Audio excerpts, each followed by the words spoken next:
Une population multiculturelle, c'était l'une des fiertés de la Grande-Bretagne.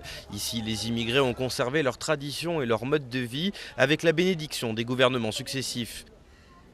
Mais depuis le 11 septembre et surtout les attentats islamistes de 2005 à Londres, certains s'interrogent. À Munich, le Premier ministre David Cameron a récemment franchi le pas. Pour lui, l'extrémisme est le résultat de l'échec de cette société de tolérance. Un discours qui a rendu furieux beaucoup de musulmans britanniques. C'est un très dangereux précédent que le Premier ministre a décidé d'établir.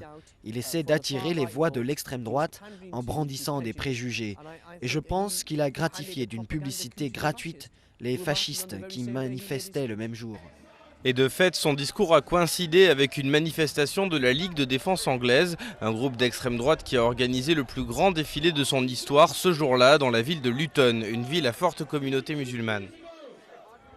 Parmi les cibles de David Cameron, la mosquée centrale de Birmingham. Selon le Premier ministre britannique, la mosquée aurait laissé dire que le 11 septembre était un complot juif. La mosquée envisage des poursuites judiciaires. Il y a environ 4000 musulmans qui viennent à cette mosquée. Je ne pourrais pas vous donner un seul exemple d'extrémiste.